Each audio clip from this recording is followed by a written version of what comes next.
Hi everyone, this is Aaron for Zolotech. We're going to take a look at the Lifeproof nude case for the iPhone 5S. A lot of you have asked me to review this. I was able to get my hands on one thanks to Lifeproof, and let's take a look at it. So it's a waterproof case for your iPhone, but the difference between this and their other case called the free case is the front is actually cut out so that the actual touchscreen is still exposed instead of being under a cover.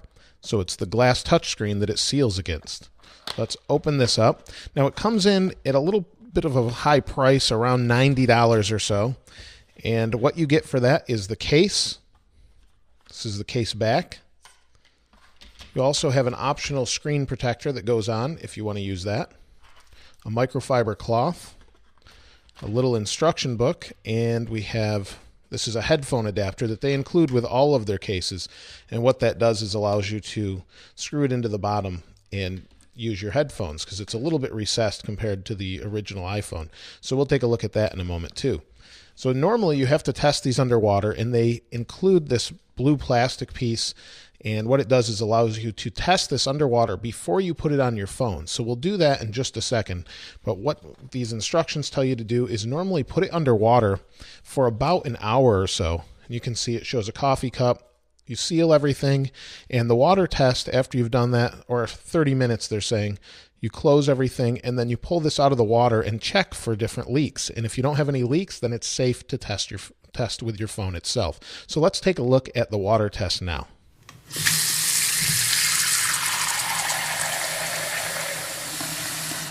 Now that we have the sink filled, we'll test the case underwater.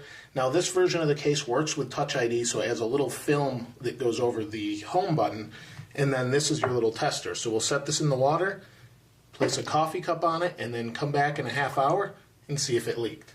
It's been 30 minutes, so let's take this off. We'll bring this out, and let's take a look if it leaked at all. Now I have the case out of the water. You can see it's still a little bit wet. So I'll just dry it off, and we'll see if there's anything inside of it as far as water goes. You can see in the back here it's transparent, and it's got a little blue hue to it because of this little blue piece. But let's open this up and take a closer look at the case itself. So you can see here we have a little port. It's got this little rubber gasket that goes over the bottom for the lightning adapter. We have this for the headphone jack. And we'll undo these just to take it apart. And these go together really tightly, so you might want to use a coin here. Sometimes you can just pop it apart here. It's really difficult, but I've gotten it apart.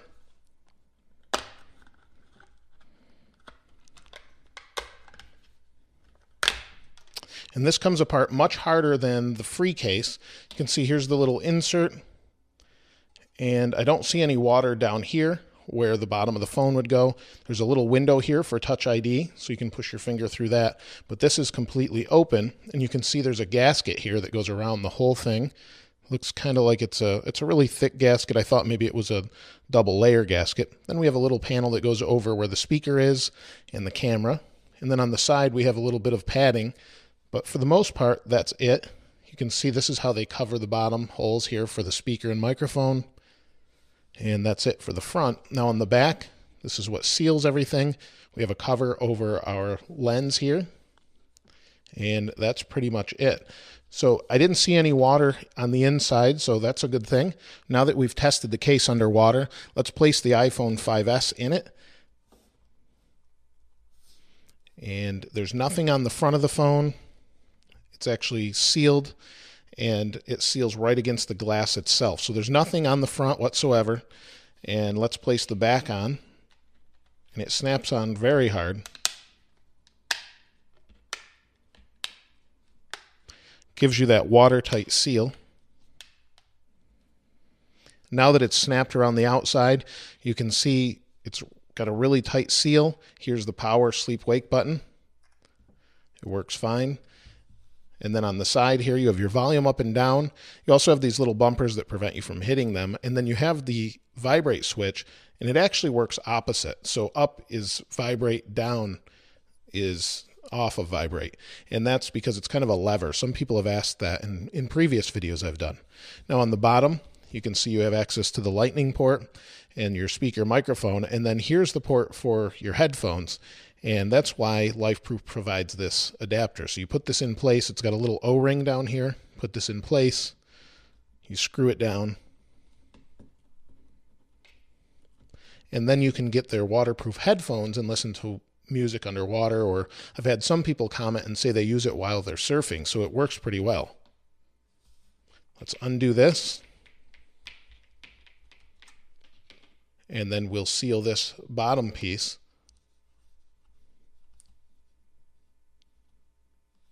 And you can see you have access to Touch ID, and actually I didn't seal this piece. There we go. Access to Touch ID. And you can see the phone on the back. It looks really nice, but let's test it underwater and see how well it works.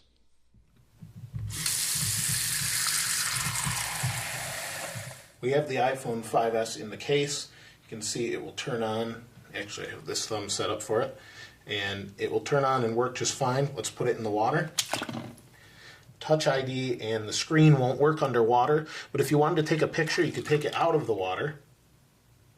And you can see it's a little bit funky with the water on the screen, but it won't damage the screen. If we want to take a picture, we can put it under the water and then click the button and take a picture that way. Otherwise, we can't do it with the screen itself. Capacitive touch doesn't work underwater. I don't think Touch ID works either. It has the same technology, so it probably doesn't work underwater, but it works fine. It seems to be holding up just fine. I don't see any water underneath, but we'll check that in a moment. A couple things to note is it does not float. Lifeproof makes an adapter that actually is for if you're going boating or something. It's a huge foam piece that goes around it, and you can see it's working just fine underwater. You can see it should protect your phone pretty well underwater. No problems there, but let's see if it's held up really well and see if there's any water underneath. I just took the Lifeproof case out of the water, and you can see there's still water on the screen. Let's dry this off. Get all the water off of it and check for leaks, things like that. Now, most people probably won't use it underwater, but it should hold up pretty well if you do. I'll turn it on.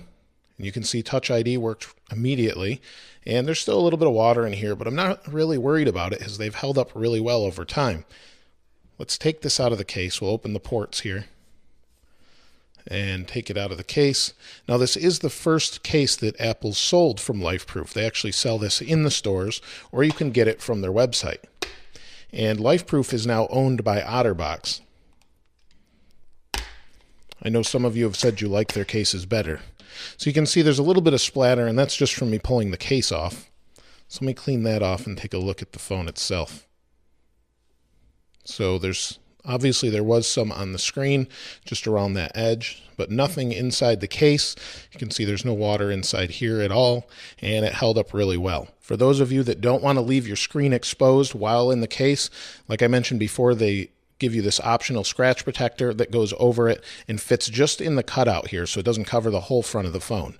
I wouldn't really recommend using a screen protector in here as far as it's sealing against it. It's really made specifically to use the phone without anything on it, no skins or anything like that. So you put this in the case and then put things on after, like this screen protector. Other than that, I think it's a great case, and I definitely would be sure to check one out if you're at an Apple store, or I'll give a link to them in the description below. If you have any questions or comments, please let us know in the comments below. If you haven't subscribed already, please subscribe. As always, thanks for watching. This is Aaron. I'll see you next time.